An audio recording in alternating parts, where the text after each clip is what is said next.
Very good morning बच्चों। मैं Sanjay Rajput MGCI के डिजिटल लर्निंग प्लेटफॉर्म पर आपका पुनः स्वागत करता हूं। हम जो IMP क्वेश्चन सीरीज देख रहे हैं उसमें आज जो चैप्टर डिस्कस करने वाले हैं उस चैप्टर का नाम है प्लांट टेक्सोनोमी या पादप वर्गीकरण। प्लांट टेक्सोनोमी या पादप वर्गीकरण जो है वो IMP क्वेश्चन सीरीज में आज हम स्टडी करने वाले हैं। देखते हैं इस IMP क्वेश्चन सीरीज में सबसे पहला क्वेश्चन, किसका पुष्प सूत्र है? ये जो आपको पुष्प सूत्र दिखाई दे रहा है, फ्लोरल फार्मूला पुष्प सूत्र जो दिखाई दे रहा है, ये किस फैमिली का है, किस कुल का है, ये समझना है। तो मैंने कई सारी हिंट आपको दी है, हर एक फैमिली की कुछ ना कुछ उसके पुष्प सूत्र में हिंट है और वो इस हिंट से ही हमको पहचानना है। जैसा अगर हम यहाँ देखें तो KCA में 5 5 5 555 555 555 जो है ये हमने हिंट दी थी किस कुल के लिए? इस कुल का नाम है सोलेनेसी।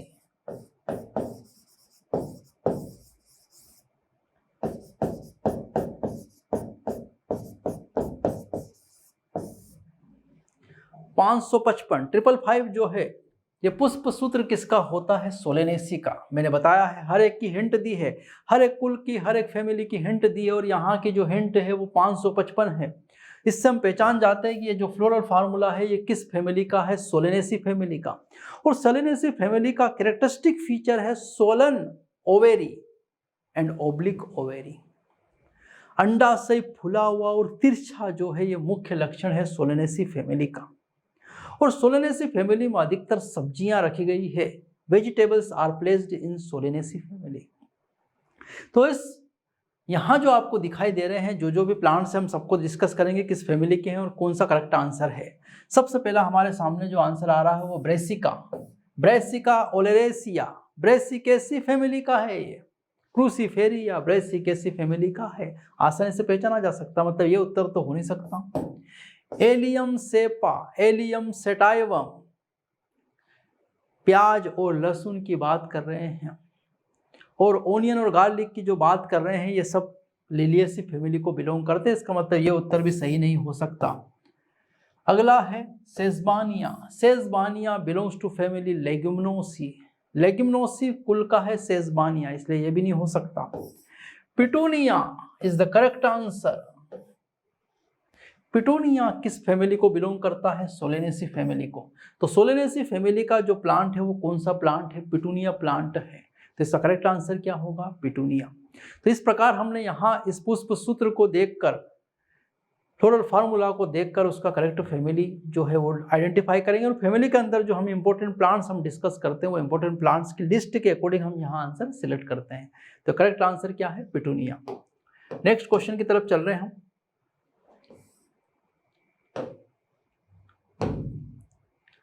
अक्षीय बीजांडन्यास किसमें पाया जाता है? Axial placentation is found in. Axial placentation की अगर हम बात करें तो हम ये ओवेरी अंडाशय का चित्र बना रहे हैं और इसमें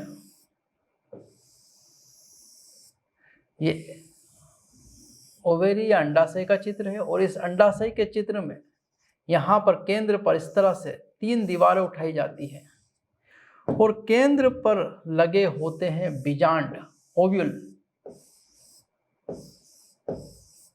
इस तरह से, और इसे कहा जाता है अक्षीय बीजांडन्यास। और ऐसा अक्षीय बीजांडन्यास आपको नजर आएगा टमाटर में। टमाटर को आप सीधी स्लाइस मत करना, टमाटर ऐसा है उसको हम हमेशा ऐसे करते हैं, लंबी लंबी काटते हैं, नहीं, जो आपने शादी ब्याह में देखोगे गोल गोल पहिए जैसे काटते हैं, तब आपको इस तरह से बीजांडन्यास किस में दिखाई देगा? टोमेटो या टमाटर में दिखाई देगा। तो ये जो एक्सियल प्रेजेंटेशन अक्षीय बीजांडन्यास है ये किस में दिखाई देगा? टमाटर में। तो इसका करेक्ट आंसर क्या है? टोमेटो या टमाटर इसका करेक्ट आंसर है। अगला,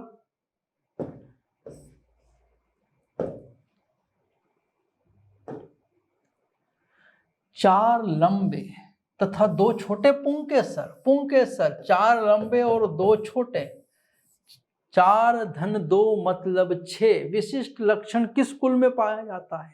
अरे 2 धन 4 पुंकेसर, the characteristic feature of 4 long and 2 short stamens are found in which family.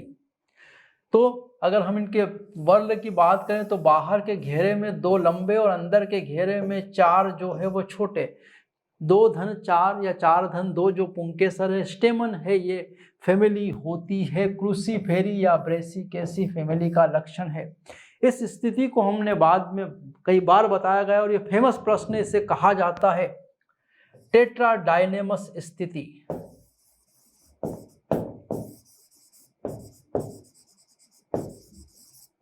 टेट्राडाइनेमस चतुर्संघी व्यवस्था या टेट्राडाइनेमस कंडीशन जो है वो किस कुल में पाई जाती है, तो वो है क्रूसीफेरी या ब्रेसिकेसी फैमिली में पाई जाती है। 4 धन 2 व्यवस्था, 2 बाहर वाले लंबे और 4 अंदर वाले छोटे, पुंकेसर स्टेमन्स की बात कर रहे हैं। ये किसका लक्षण है? ये क्रूसीफेरी या ब्रेसिकेसी का लक्षण होता है।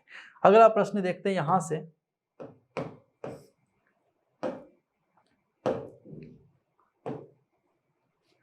उस जोड़े का चयन करें जिसमें एक बीजपत्री कुल आता है।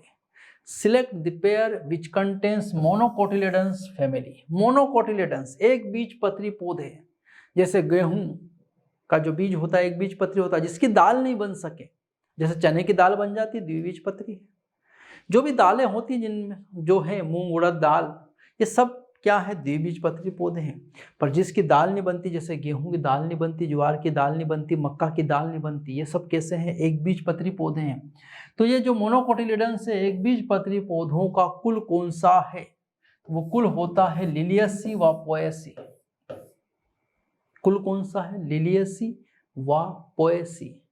पोएसी या ग्रेमिनी, ग्रेमिनी या पोएसी में सभी सीरियल रखे हैं, अनाज रखे हैं। ग्रेमिनी या पोएसी में ज्वार, मक्का, बाजरा, गेहूं, चावल, ये सब कहाँ रखे हैं? पोएसी में। और लिलियसी को पौधे हम जानते ही हैं। लिलियसी का पौधा है एलोवेरा, एस्पेरेगस, ड्रेसिना युक्का। इसके अलावा वहाँ पर आते हैं प्याज और लहसुन, गार्लिक एंड ओनियन। ये सब प्लांट्स कहाँ के हैं? लिलियसी के। सब मोनोकॉट्स हैं। तो ये मोनोकॉट्स की फैमिली कौन सी है? लिलियसी एंड पोएसी, याद रखना है आपको। नेक्स्ट आईएमपी क्वेश्चन सीरीज का अगला क्वेश्चन है, निम्न पुष्पीय सूत्रों में से कौन सा लिलियसी कुल का है? Which of the following floral formula corresponds to the family Liliaceae। Liliaceae को जो बिलोंग करता है वो फार्मूला कौन सा है? तो लिलियसी जो सबसे आखिरी में फैमिली हमने डिस्कस की, लिलियसी फैमिली का जो सूत्र है उसमें आखिरी में सभी में आता है 3-3। पहचानने का तरीका है जिसमें 3-3-3 आए वो कौन सी फैमिली है? लिलियसी फैमिली है। चलो देखते हैं यहां से कैसे 3-3 आता है, कैसे पहचानेंगे हम।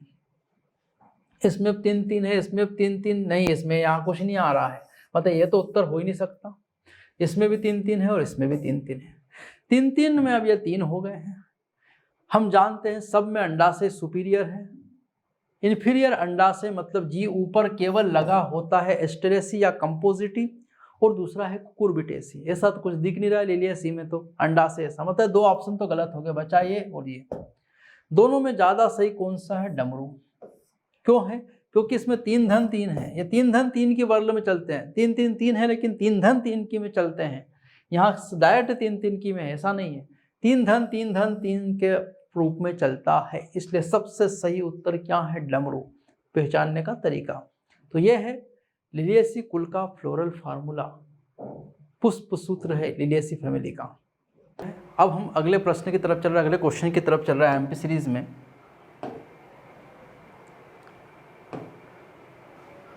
अगला प्रश्न है, पुंकेसरों की युक्त कोशी दशा निम्न में से किस कुल में पाई जाती है? Syngenesious condition of stamens is found in family. Syngenesious condition of stamens is found in family. पुंकेसरों की युक्त कोशी दशा निम्न में से किस कुल में पाई जाती है? युक्त कोशी, सिनजेनेसियस कंडीशन। सिनजेनेसियस कंडीशन जो है, इस कंडीशन में क्या होता है? ये कंडीशन होती है स्टेमन्स की।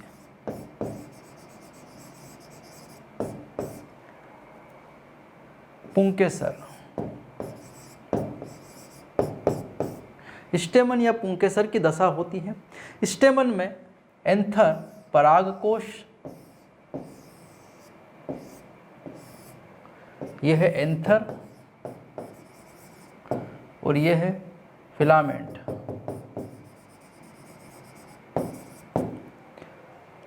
परागकोश और पूतंतु। इस परागकोश और पूतंतु की बात करें तो इन दोनों को मिलाकर कहा जाता है पुंकेसर या स्टेमन। और ये जो स्टेमन है पुंकेसर है, सिंजेनियस स्थिति में क्या होता है, तो इस पुंकेसर में, इस परागकोश में, स्टेमन में एंथर तो जुड़ जाते हैं, लेकिन एंथर क्या हो रहे हैं, जुड़ रहे हैं, लेकिन ये जो इधर दिख रहे हैं यहाँ पर, ये क्या है, ये वाला भाग अगर मान लें हम एंथर, और सॉरी ये वाला भाग हम क्या मान रहे हैं, एंथर परागकोश, और ये पूतंतु फिलामेंट, तो केवल यहाँ पर इस स्थिति में क्या जुड़ रहे हैं, क्या फ्यूज्ड हो रहे हैं, एंथर फ्यूज्ड हो रहे हैं, फिलामेंट या पूतंतु क्या है, मुक्त है। और इस स्थिति को कहा जाता है सिंजेनेसियस स्थिति। क्या बोला जाता है, युक्त कोशी या सिंजेनेसियस स्थिति, जिसमें केवल परागकोश या एंथर जुड़ जाते हैं और पूतंतु फिलामेंट क्या रहते हैं, मुक्त रहते हैं। यह स्थिति कहलाती है सिंजेनेसियस या युक्त कोशी दशा। और इसका एग्जाम्पल है, उदाहरण है एस्टेरेसी कुल। एस्टेरेसी या कंपोजिटी कुल में इस तरह की दशा पाई जाती है। कंपोजिटी या एस्टेरेसी में इस तरह की दशा पाई जाती है, जिसे कहा जाता है सिंजेनेसियस या युक्त कोशी दशा। तो सिंजेनेसियस या युक्त कोशी दशा किस कुल का मुख्य लक्षण है, एस्टेरेसी या कंपोजिटी, दूसरा नाम है क्या उसका, कंपोजिटी। तो इस प्रश्न का सही उत्तर क्या है, एस्टेरेसी या कंपोजिटी इसका सही उत्तर है सिंजेनेसियस कंडीशन का। तो युक्त कोशी या सिंजेनेसियस कंडीशन आपको समझ में आ गई होगी कि केवल एंथर फ्यूज्ड है, फिलामेंट या पूतंतु क्या है, मुक्त होते हैं। अब हम अगले प्रश्न की तरफ चल रहे हैं। इसके बाद हम अगला प्रश्न देख रहे हैं। अब कैपिटुलम मुंडक पुष्पक होते हैं। Capitulum of disc florets are. Capitulum या मुंडक प्रकार का पुष्पक्रम पाया जाता है कंपोजिटी या एस्टेरेसी। कंपोजिटी या एस्टेरेसी में पुष्पक्रम किस प्रकार का है, मुंडक प्रकार का कैपिटुलम टाइप ऑफ इन्फ्लोरेसेंस पाया जाता है। और इस मुंडक प्रकार के पुष्पक्रम में जो डिस्क फ्लोरेट्स है, मुंडक पुष्प रे फ्लोरेट्स होते हैं और डिस्क फ्लोरेट्स होते हैं। रे फ्लोरेट्स बाहर की तरफ, मतलब अगर इस मुंडक प्रकार का पुष्पक्रम है, जैसे आपने गेंदे का फूल देखा होगा, बाहर के घेरे में लंबे फूल होते हैं और अंदर के घेरे में छोटे छोटे पुष्प होते हैं। ये बाहर वाले रे फ्लोरेट्स, अंदर वाले डिस्क फ्लोरेट्स। डिस्क फ्लोरेट्स की अगर हम बात करें तो ये जो पुष्प होते हैं ये द्विलिंगी होते हैं, मतलब बाइसेक्सुअल होते हैं। एक लिंगी वाले ऑप्शन सारे क्या हो जाएंगे, गलत। मतलब ये वाला और ये वाला आंसर तो हो ही नहीं सकता, क्योंकि यहाँ के पुष्प कैसे होते हैं, द्विलिंगी। जबकि रे फ्लोरेट्स के फ्लावर जो होते हैं वो होते हैं एक लिंगी, मादा, नर नहीं होता, एक लिंगी मादा होते हैं। और जबकि ये द्विलिंगी पुष्प होते हैं डिस्क फ्लोरेट में। दो प्रकार के फ्लोरेट होते हैं, रे फ्लोरेट और डिस्क फ्लोरेट। बाहर की तरफ रे फ्लोरेट और अंदर की तरफ डिस्क फ्लोरेट। जैसा आपने गेंदे का फूल देखा होगा, मालाएं देखी होगी, फूल में अंदर छोटे छोटे फूल, बाहर बड़े बड़े पुष्प। और इसमें सिमेट्री होती है एक्टिनोमॉर्फिक, जाइगोमॉर्फिक नहीं होती। इसका मतलब इन दोनों ऑप्शन में से ये दोनों बाइसेक्सुअल है, पर जाइगोमॉर्फिक नहीं होती। तो करेक्ट आंसर क्या आएगा इसका, त्रिज्या सममित। द्विलिंगी पुष्प और कैसा होता है, त्रिज्या सममित होता है। तो पुष्प द्विलिंगी तथा क्या रहेगा, त्रिज्या सममित। तो यहाँ का पुष्प कैसा होता है, द्विलिंगी तथा त्रिज्या सममित होता है। तो कैपिटुलम के मुंडक पुष्पक होते हैं, त्रिज्या सममित तथा द्विलिंगी होते हैं। आइए अगले प्रश्न को देखें।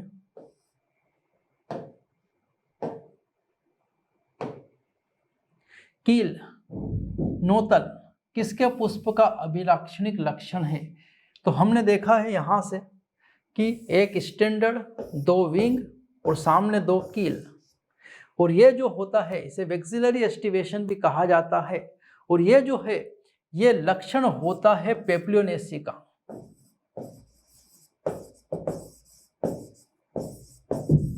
कौन सी फैमिली का है ये, पेप्लियोनेसी कुल का, मटर के कुल का है ये। तो पेप्लियोनेसी फैमिली का ये पुष्प सूत्र है, हमें यहाँ पर जो दिखाई दे रहा है ये इन्फ्लोरोसेंस पुष्प क्रम है ये। तो यहाँ पर इन दोनों को कहा जाता है कील, मतलब पेप्लोनेसी कुल का पौधा आपको ढूंढना है इनमें से। ये समझ में आ गया कील कहाँ का है, पेप्लोनेसी लेग्यूमिनोसी का। तो पेप्लोनेसी या लेग्यूमिनोसी का पौधा ढूंढना है हमको यहाँ से। तुलिप नहीं है, एलोवेरा नहीं है, टोमेटो भी नहीं है, इंडिगोफेरा टिंक्टोरिया, नील जिसे कहा जाता है इंडिगोफेरा टिंक्टोरिया। तो इंडिगोफेरा टिंक्टोरिया जो है ये कहाँ का पौधा है, पेप्लोनेसी कुल का। इंडिगोफेरा टिंक्टोरिया कहाँ का पौधा है, पेप्लोनेसी फैमिली का। इसका मतलब ये कील कहाँ का है, इसी इंडिगोफेरा टिंक्टोरिया नामक पौधा जो है, इसी में कील जो है पुष्पक्रम पाया जाता है। इस प्रकार का ये जो है यहाँ पर पुष्प का लक्षण है जो दिखाई दे रहा है आपको। अगले प्रश्न की तरफ चले हम।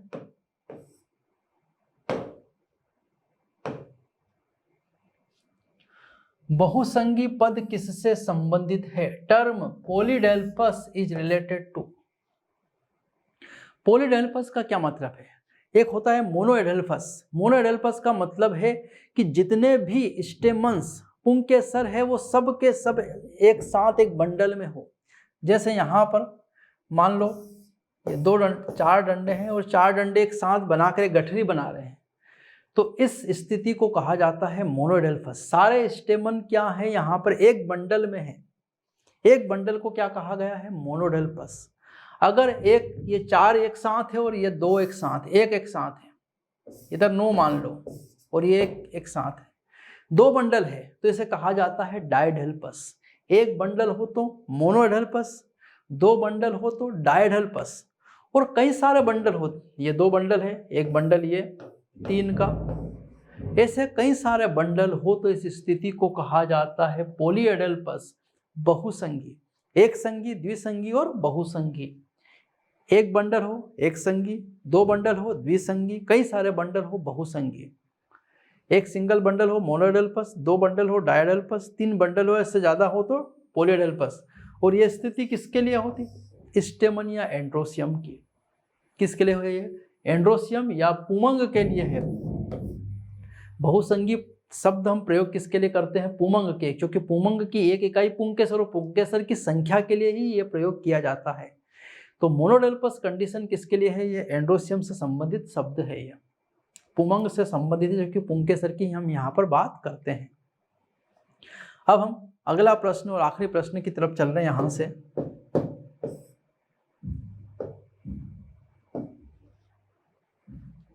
जब बाह्य दलपुंज या दलपुंज की किनारे बिना किसी विशेष दिशा के एक दूसरे को अतिछादित करती हैं तो इस दशा को कहा जाता है when the margins of sepals or petals overlap one another without any particular direction, the condition is termed as। यहाँ 4 प्रकार की कंडीशन दिख रही है आपको, वेक्सिलरी, कोर छादी, इम्ब्रिकेट, व्यावर्तित, ट्विस्टेड और कोर स्पर्शी वाल्वेट। इन सब स्थितियों को समझते हैं हम, यहाँ चारों स्थितियां समझेंगे हम। सबसे पहले हम देख रहे हैं वाल्वेट स्थिति। 5 है यहाँ, सेपल्स या पेटल्स जो है उनकी संख्या कितनी है, 5। बाह्य दल या दल जो है उनकी संख्या कितनी है, 5। 5 के हिसाब से समझेंगे पुष्प। यहाँ जो चित्र बनाऊंगा मैं,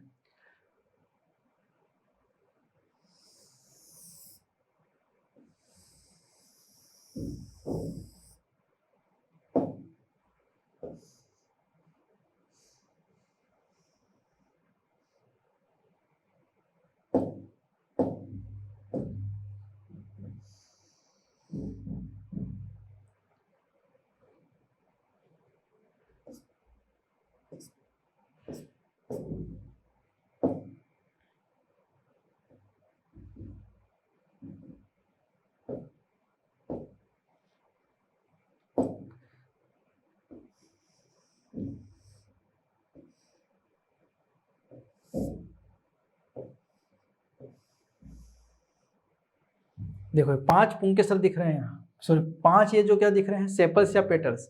1 2 3 4 और ये 5, ये 5 दिख रहे हैं, पर ये 5 एक दूसरे के किनारे पर टच करते हुए नजर आ रहे हैं। इसे कहा जाता है वेक्सिलरी।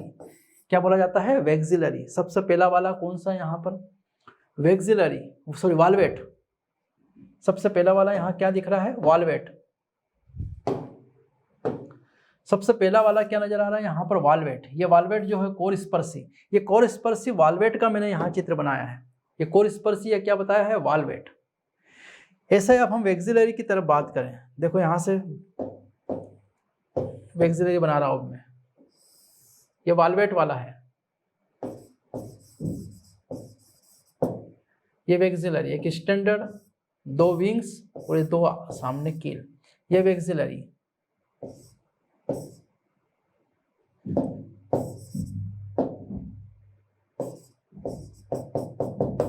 ये है वैक्सिलरी, इस तरह का क्या होता है, वैक्सिलरी। अब यहाँ समझो, ये वाल्वेट हो गया, ये वैक्सिलरी। इन दोनों में कहीं भी ऐसा नहीं है कि ये ओवरलैप कर रहे हैं बिना किसी डायरेक्शन के इनकी, इन दोनों में, तो ये दोनों उत्तर तो हो ही नहीं सकते, वैक्सिलरी भी नहीं हो सकता, यहाँ दोनों नहीं हो सकते, ना तो वैक्सिलरी हो सकता और ना ही वाल्वेट, और स्पर्शी और वैक्सिलरी तो हो ही नहीं सकते। ट्विस्टेड और इम्ब्रिकेट में से दोनों देखना है, तो जो ट्विस्टेड होता है, इस ट्विस्टेड वाले में एक पर्टिकुलर डायरेक्शन में ये काम करते हैं। कैसा है पर्टिकुलर डायरेक्शन, डायरेक्शन समझते हैं।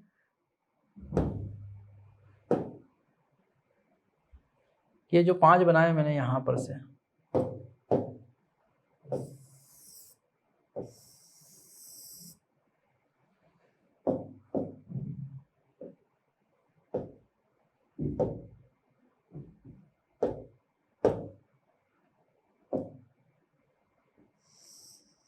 ये अंदर, ये बाहर, ये बाहर, ये अंदर, ये बाहर, ये अंदर,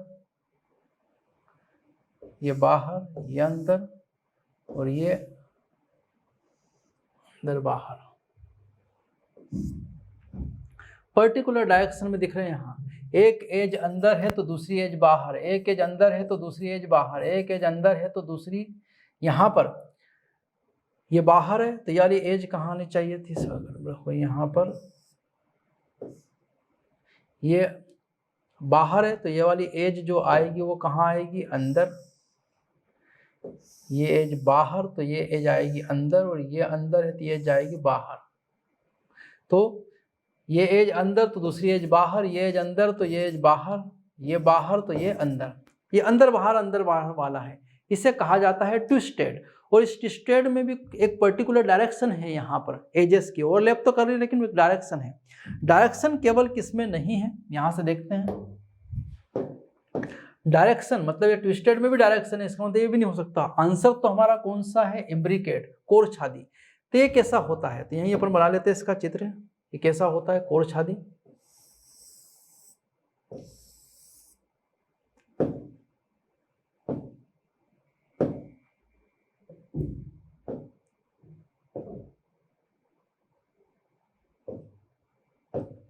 देखो अब ये कैसा रहेगा, ये समझना हमको। यहां से एक एज पूरी तरह से कहाँ जाएगी, यहां पर एक एज पूरी तरह से बाहर, एक एज पूरी तरह से अंदर, एक अंदर पूरी, एक पूरी बाहर। बाकी के अंदर है तो ये बाहर, ये अंदर है तो ये बाहर, ये बाहर है तो ये अंदर।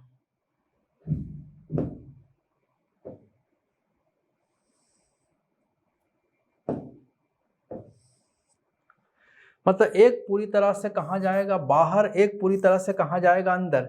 एक इसमें अंदर है, एक फिर बाकी के 3 में एक बाहर, एक बाहर, एक अंदर, एक बाहर और एक अंदर। इस तरह से इसमें कोई प्रॉपर पर्टिकुलर डायरेक्शन नहीं है, ओवरलैप तो कर रहे लेकिन डायरेक्शन नहीं है। मतलब इसका सही उत्तर क्या है, कोर छादी या इम्ब्रिकेट। तो ये हमारे कुछ IMP क्वेश्चंस थे जो हमने यहाँ से डिस्कस करे हैं। वाल्वेट में मैंने बताया है सीधा कोर स्पर्शी होगा, केवल स्पर्श करेंगे कोर। वैक्सिलरी में अलग ही दिखाई देगा जो पेप्लोनेसी का है, लेग्यूमिनोसी या पेप्लोनेसी का वैक्सिलरी, ये ध्यान रखना। ये भी ट्विस्टेड में एक पर्टिकुलर डायरेक्शन होगी और इम्ब्रिकेट में कोई डायरेक्शन नहीं होगी। ओवरलैप तो करेंगे लेकिन पर्टिकुलर कोई डायरेक्शन पैटर्न उपस्थित नहीं होगा। तो ये करेक्ट आंसर इम्ब्रिकेट या कोर छादी है। तो ये हमने देखा यहाँ से IMP क्वेश्चंस। ये हमारा चैप्टर कंप्लीट हुआ है। अब हम अगले चैप्टर में IMP क्वेश्चन सीरीज के साथ आपके सामने फिर प्रस्तुत होंगे। थैंक यू, धन्यवाद सभी को।